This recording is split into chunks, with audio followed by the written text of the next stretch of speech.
This video is sponsored by Ram Ram Group of Companies, co-sponsored by Nature House and Bhaiya Ji Silver Coated Ilaichi.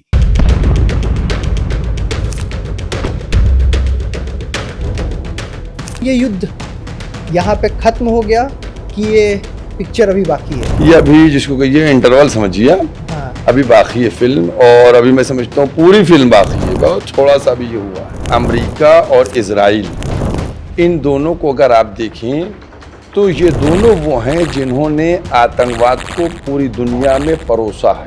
Iran ने ये बता दिया, हम आपसे मोहब्बत से भी बात करना आते हैं, और अगर आप नफरती अंदाज में हम पर हमलावर होंगे तो हम उस हमले का भी जवाब देने की हिम्मत रखते हैं। मुझे जो मीडिया ने बताया कि इजराइल के कुछ शहरों की जो तस्वीर है वो गाजा जैसी बना दी गई। हमारे स्वर्गीय अटल बिहारी वाजपेयी जी प्रधानमंत्री, उन्होंने क्या कहा था? जिस जमीन पर इजराइल कब्जा करके बैठा है वो जमीन उसको खाली करना होगी। कि जो फिलिस्तीनी हैं उनके उचित अधिकारों की प्रस्थापना होना चाहिए। मेरे हिंदुस्तानी भाइयों, ये याद रखो, तुम्हें ईरान में मंदिर मिल जाएगा पूजा करने के लिए, इजराइल में नहीं मिलेगा। अगर इस्लाम सरल शब्दों में समझाना है तो इस्लाम है क्या? कि रसूल अल्लाह जो है वो है प्रॉफिट, वो जो कहेंगे वो हमारे लिए सर्वोपरि है।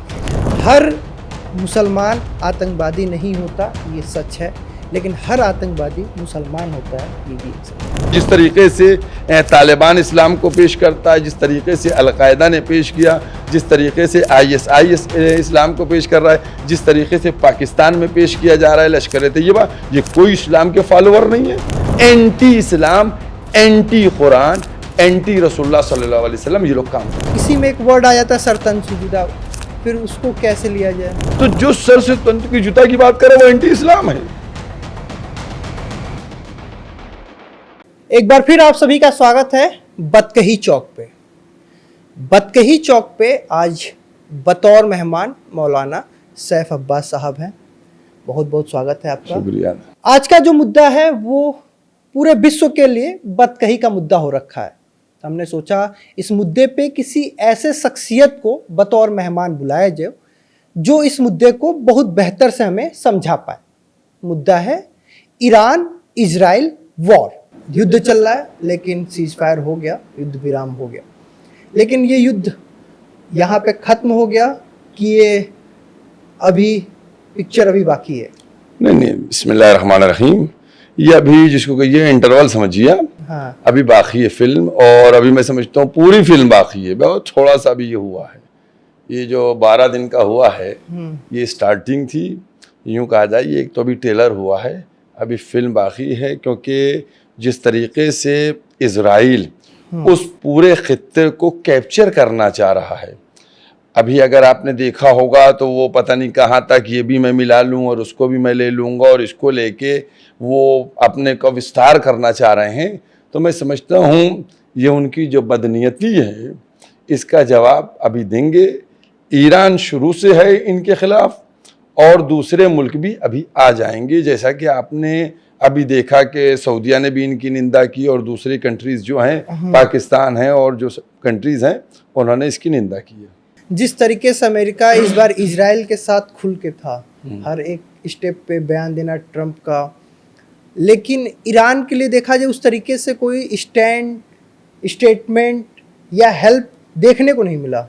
देखिए, ऐसा है कि अमेरिका और इजराइल, इन दोनों को अगर आप देखें तो ये दोनों वो हैं जिन्होंने आतंकवाद को पूरी दुनिया में परोसा है।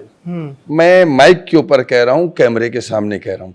इसका उदाहरण आपको अगर मैं दे दूं तो मेरे ख्याल से लेटेस्ट उदाहरण ये होगा कि अभी जिस तरीके से जौलानी से गले मिला गया है। अच्छा, आपने देखा होगा, सब लोगों ने मीडिया में देखा होगा कि जौलानी से किस तरीके से मिले, जिस पे कल अमेरिका ने इनाम रखा था, और आज उसी से आप हाथ मिला रहे हैं, वो गले मिल रहे हैं। इसका मतलब ये कि सब प्री प्लान इनका चलता है, और इन दोनों का, तो ये दोनों तो हमेशा साथ रहेंगे। लेकिन इस वक्त जो अमेरिका के सदर साहब हैं वो एक पूरी दुनिया में मस्खरे से चल रहे हैं। जिस तरीके से वही वाला ट्वीट आ गया, देखिए जैसा कि इंडिया में आया था कि वो सीज फायर का मैंने कह दिया, वो सीज फायर हो गया। अच्छा, यूक्रेन की लड़ाई हो तो सीज फायर ये करा रहे हैं, भारत की लड़ाई हो तो सीज फायर ये करा रहे हैं, लेकिन जैसे ईरान के साथ युद्ध शुरू हुआ तो उन्होंने कहा मैं सीज फायर के लिए नहीं कहने वाला हूँ। कहा, आज आ गया ट्वीट उनका। क्या इसका एक कारण ये था कि उनके बेस पे अटैक जो हुआ? नहीं, उनके बेस पे अटैक भी हुआ, और उसके अलावा देखिए इन लोगों ने ईरान को बहुत हल्का समझा था। सोचा ये मौलानाओं का देश है, जिस तरीके से कहा जाता है मौलाना, ये मौलानाओं का देश है, यहाँ मौलवी मुल्ला बैठे हैं, इन लोगों को ना पॉलिटिक्स आती है, ना इन लोगों को देश में कुछ तरक्की करने की बात आती है।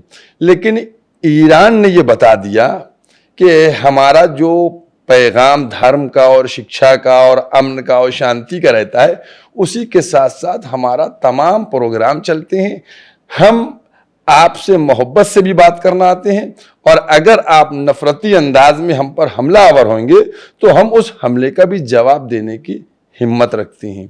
अभी जो ईरान ने इनके साथ किया, इजराइल के साथ, मैं तो खुद ना तेल अवीव गया ना हाइफा गया, मुझे जो मीडिया ने बताया कि इजराइल के कुछ शहरों की जो तस्वीर है वो गाजा जैसी बना दी गई, और मैंने खुद कुछ एंकरों को सुना ये कहते हुए कि गाजा का फोटो और इजराइल का फोटो अगर रखा जाए तो पहचाना नहीं जा पाएगा कि गाजा का कौन सा फोटो है। तो ये किसने किया?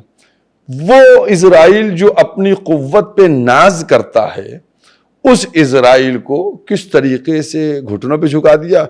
और जहां तक, चूंकि मैं कोई मीडिया का तो नहीं हूं, लेकिन मुझे पता चला कल इजराइल में बड़ा अंधेरा रहा, ब्लैकआउट क्यों रहा। अच्छा, लेकिन ये पूरा जो युद्ध है वो कहा जाता है एक प्लेस के लिए है, एक स्थान के लिए, एक जगह के लिए है। धार्मिक मान्यताएं हैं, इस्लाम अपनी धार्मिक मान्यताओं की बात करता है, यहूदी अपनी बात करते हैं, ईसाई अपनी बात करते हैं। देखिए, इसमें ऐसा है कि ये धर्म के ऊपर बनाया जा रहा है।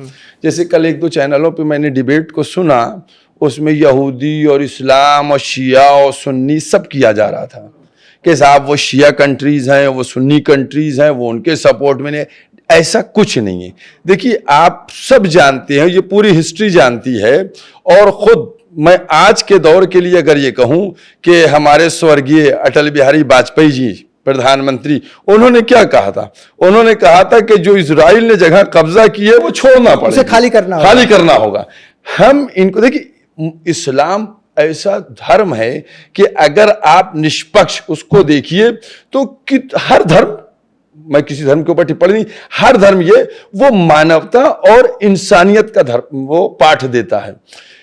इस्लाम ने, मुसलमानों ने इनके ऊपर जब अत्याचार हुआ तो अपने के अल्लाह के बस आया कि भैया आ जाओ, अब तुम आए हमारे क्या, हमने तुमको पैर रखने की जगह दी, तुम ऐसा लेट रहे हो कि हम ही को घर से बाहर निकालने के ऊपर तुले जा रहे हो।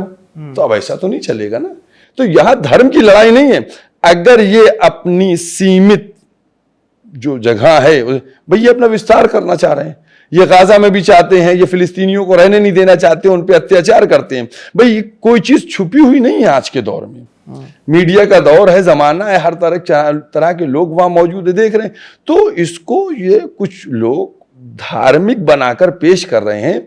मैं ये समझता हूं कि इसमें धर्म से मुताल्लिक कोई नहीं है। ईरान में क्या ईसाई नहीं है? अभी खुद कुछ दिन पहले की बात है कि जब वो एक ईसाई कमांडर कुछ मारा गया था ईरान की फौज से, तो आयतुल्लाह खामनाई जो हैं उनके घर गए थे। और फिर एक बात मैं बताऊं अपने हिंदुस्तानी भाइयों के लिए, मेरे हिंदुस्तानी भाइयों, ये याद रखो, तुम्हें ईरान में मंदिर मिल जाएगा पूजा करने के लिए, इजराइल में नहीं मिलेगा। लेकिन एक बात और है ना कि जो भी ईरान हुआ या पाकिस्तान हुआ, अफगानिस्तान हुआ, यहाँ पे जितनी मंदिरों की संख्या थी, बांग्लादेश हुआ, जो भी इस्लामिक स्टेट है वहाँ पे भी मंदिरों की संख्या जितनी थी उतनी है नहीं, बहुत टूट गए, बहुत खंडहर हो। मैं एग्री हूँ इस बात से। देखिए, आपको एक बात बताऊं, और इसको बहुत किसी से, मैं तो बहुत हूँ, अभी आपका संभल में एक मंदिर हनुमान जी का मिला है ना? उस पर किसी का कब्जा तो नहीं था ना? वैसे ही हनुमान जी की मूर्ति थी, वो क्यों बंद पड़ा था सालों से? क्योंकि गए नहीं हम। अगर हम किसी मस्जिद में नहीं जाते हैं, खंडहर बन जाती है। अगर कोई मंदिर में नहीं जाएगा तो वो बोलेगा। हाँ, ये भी उसी के साथ मैं कहता चलूं ऑन चैनल कि अगर कोई किसी के धार्मिक स्थल के ऊपर हमला करता है वो निंदनीय है। और इस्लाम किसी भी हालत में, मैं टोटल इस्लाम की बात कर रहा हूं, न फकत मैं अपनी या किसी कम्युनिटी के 4 मौलानाओं की, टोटली इस्लाम इसको कंडेम करता है। अगर आप किसी के धार्मिक स्थल के ऊपर हमला करते, उसको क्षति पहुंचाते, कोई भी समुदाय हो।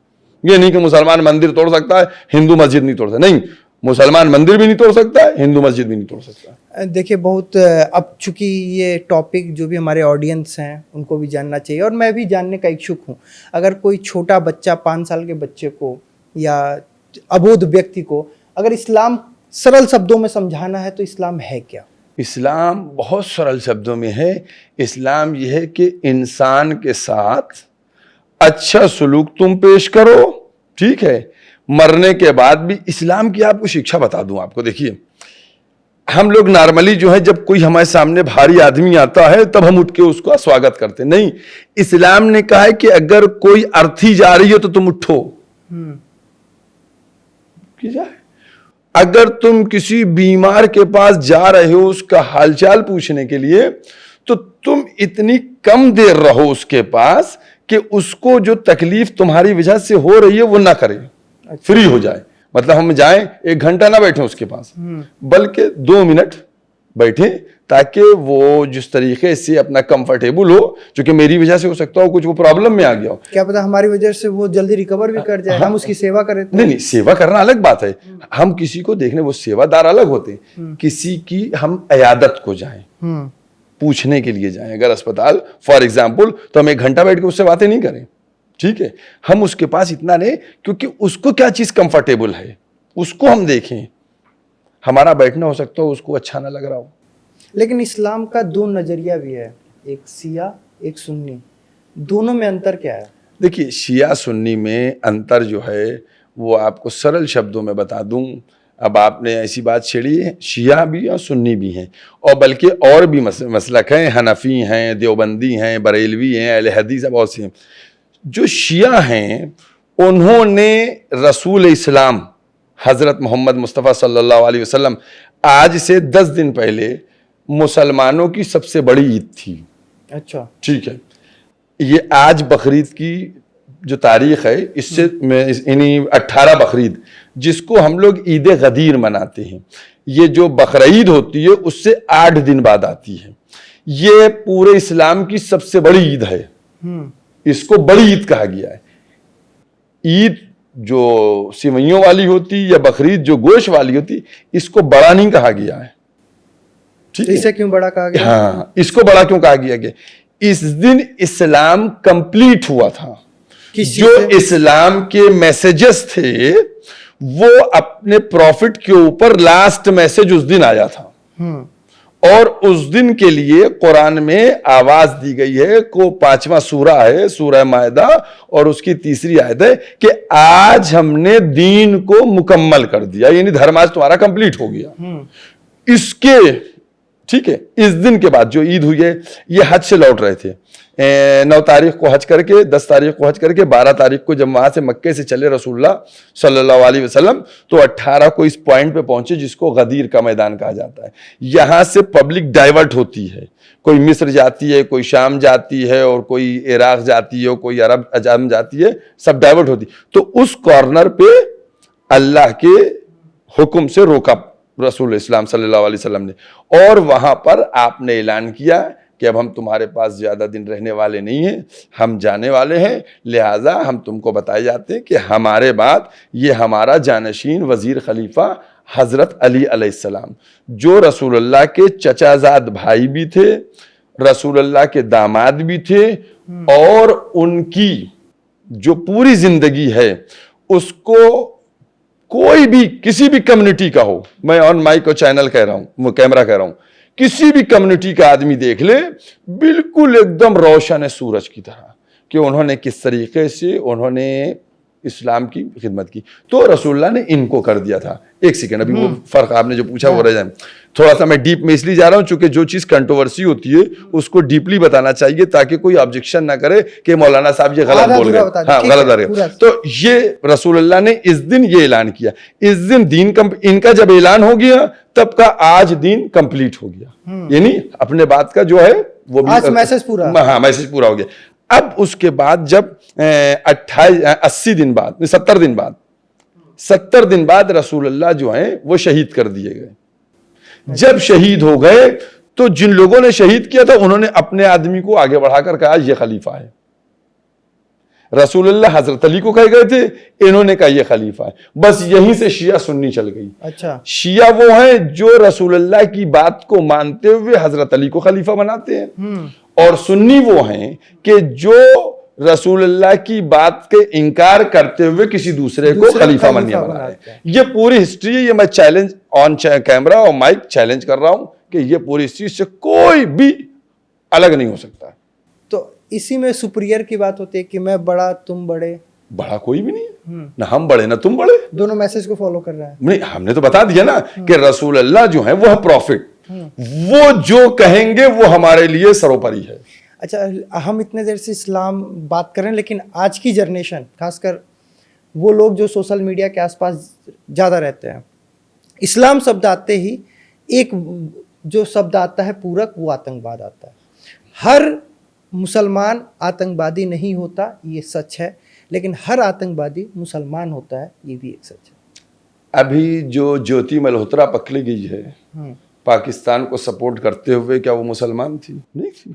कितने लोग पकड़े गए हैं? मैं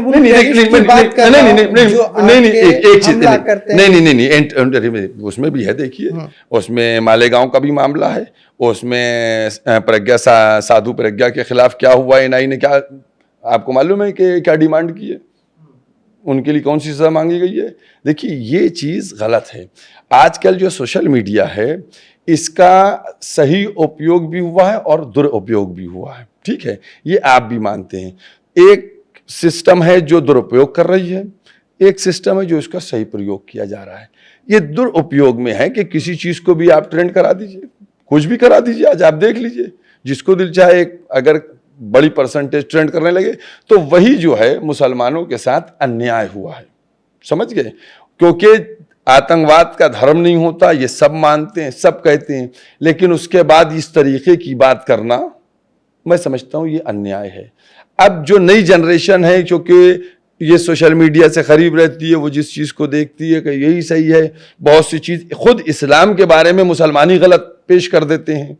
मैं आपसे सीधी बात कह रहा हूं कि जिस तरीके से तालिबान इस्लाम को पेश करता है, जिस तरीके से अलकायदा ने पेश किया, जिस तरीके से ISIS इस्लाम को पेश कर रहा है, जिस तरीके से पाकिस्तान में पेश किया जा रहा है लश्कर तैयबा, ये कोई इस्लाम के फॉलोअर नहीं है, ये एंटी इस्लाम बात करते हैं, ये एंटी कुरान बात करते हैं, मैं कह रहा हूं। लेकिन हमें यह बात कहने के ऊपर इसमें भी कुछ वो संकोच नहीं होना चाहिए कि अगर इसी तरीके से कोई नॉन मुस्लिम कहे तो उसको भी ऐसी कैमरे पे कहना चाहिए गलत कर रहा है। मैं कह रहा हूं कि ये कंट्रीज, ये लोग, ये संगठन कोई इस्लाम के सपोर्ट नहीं है, एंटी इस्लाम, एंटी कुरान, एंटी रसूलुल्लाह सल्लल्लाहु अलैहि वसल्लम ये लोग काम कर रहे हैं। जैसे आपने कहा कि जिस तरीके से पाकिस्तान में, जिस तरीके तालिबान में ISI जिस तरीके से काम कर रहा है वो इस्लाम नहीं है।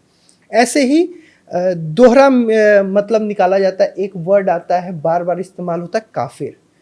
जैसा जो है वो उसको वैसा ही उसको सोचता है।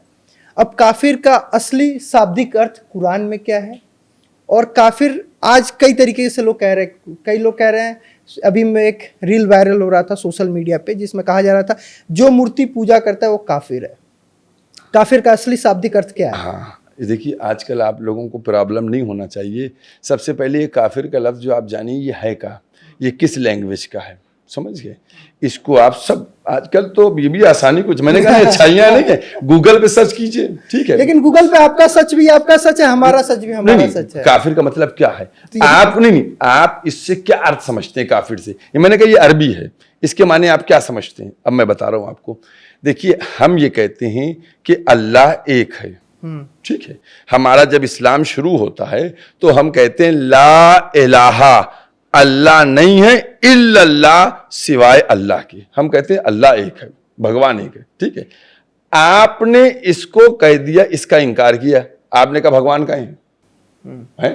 आपके चूंकि भगवान बहुत से ज्यादा है, आप एक का सपोर्ट नहीं करते कि एक नहीं है, खत्म हो गई बात।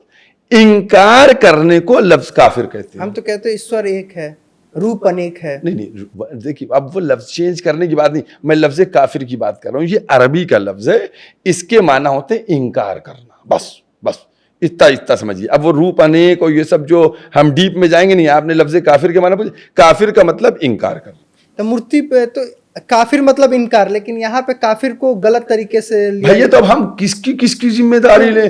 कुछ लोग इस्लाम को, कुछ लोग हिंदुत्व को जिस तरीके से पेश करते हैं, हम जिम्मेदारी नहीं ले सकते। हम तो उसकी जो ओरिजिनल मीनिंग है वो बता सकते हैं। जैसे ये शब्दावली, सही शब्दावली अपने धर्म में सभी तक पहुंचाना भी जिम्मेदारी आप जैसे प्रबुद्ध लोगों की ही है। अब मैं आपको नहीं पहुंच मैं आपको एक उदाहरण, आप जो जंग से मुताल्लिक 4 कुरान में आयतें हैं उनको आप ले लेते हैं।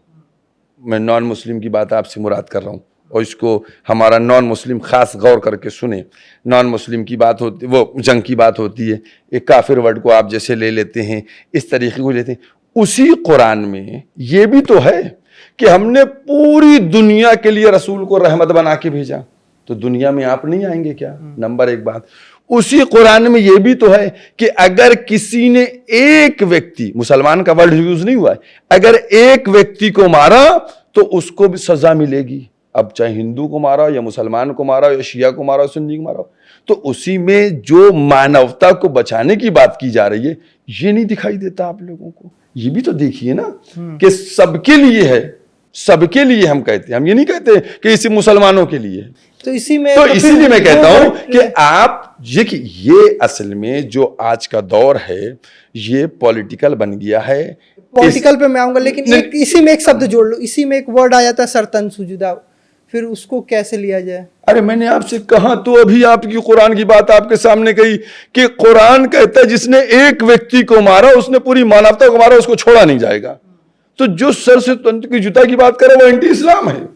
मैं खुद इस बात को एक्सेप्ट कर रहा हूं। बहुत अच्छे तरीके से आप हर सवाल का जवाब दे रहे हैं। एक आखिरी सवाल चलते चलते, चूंकि आपके पास समय कम है, आज के दौर में उत्तर प्रदेश की राजनीति में, आप उत्तर प्रदेश में रहते हैं, क्या माहौल है? एंटी इस्लाम माहौल है क्या? इस्लाम होने पे डर का माहौल है? नहीं, देखिए ऐसा नहीं है कि हिंदुस्तान के अंदर जो हमारे मुल्क के अंदर खूबसूरती है वो हमारा संविधान है, और हमें संविधान के अंतर्गत सब कुछ जो इख्तियारात दिए गए हैं, पावर दिए गए हैं, और मैं समझता हूँ कि इसमें तो आ जाते हैं रिग्घे में, नॉन मुस्लिम भी आ जाते हैं, चीफ मिनिस्टर्स भी चले जाते हैं जेल के अंदर, तो उसमें कोई प्रॉब्लम की बात नहीं है। जब हमारे के यहाँ अदालतें हैं, संविधान है, तो वो अपना काम करेंगी। और हमेशा एक बात ये याद रखिए, ये हम लोग, चाहे आप ईश्वर कहिए या हम अल्लाह कहें, कुछ भी नाम लें, ये उसकी तरफ से है कि कभी निर्दोष के साथ अत्याचार नहीं होने दिया जाएगा। जो निर्दोष है उसके साथ अत्याचार नहीं होगा, और किसी दोषी को छोड़ा नहीं जाएगा। ये सीधी सीधी बात है। तो हमें इसके ऊपर अपना रखना चाहिए। हमें अपने धर्म, अपने ईमान के जरिए से कि हम अगर गलती नहीं करेंगे तो न हमको कोई देश का कानून सजा दे सकता है, न ऊपर वाला दे सकता है। अगर हम कोई गलती करेंगे तो हमको सजा हो सकती है, नीचे भी ऊपर भी हो सकती है। लिहाजा हमको खुद चाहना चाहिए। और जहां तक जो यूपी की और ये हिंदू मुस्लिम जो आप चाह रहे हैं, मैं उस पर 2 जुमले कहूं। देखिए, हम हर इंसान के लिए कहते हैं कि अगर हम कानून को सामने रखते हुए चलेंगे तो मैं समझता हूं कि हमें ना हुकूमत से किसी परेशानी होगी ना लगी। लेकिन इसी के साथ हुकूमत को भी इस अंदाज से तर्ज अमल पेश करना चाहिए, क्योंकि जब वो शपथ लेता है, आप देखिए ये मुल्क संविधान की खूबसूरती है। संविधान, उसमें लफ्ज आता है कि हम बगैर किसी भेदभाव के, तो ये अगर ये शपथ हम ले रहे हैं और इस पे अमल नहीं करेंगे तो ये हम अपने साथ धोखा कर रहे हैं, अपनी कुर्सी के साथ धोखा कर रहे हैं। बहुत खूबसूरती से आपने एक बात रखी, और इसी के साथ एक शायरी भी है, दौरे सियासत का यही अफसाना है, बस्ती भी जलानी और मातम भी बनाना है। वाह वाह वाह। तो आज हमारे साथ बतकही पे बतौर मेहमान मौलाना सैफ अब्बास साहब थे जिनसे हमने बतकही की। बतकही चूँकि बहुत कम समय रही और कम समय हमें मिला था बतकही करने के लिए, लेकिन जल्दी ही फिर मुलाकात होगी और भी मुद्दे पे चर्चा किया जाएगा। मुझे दीजिए इजाज़त, नमस्ते।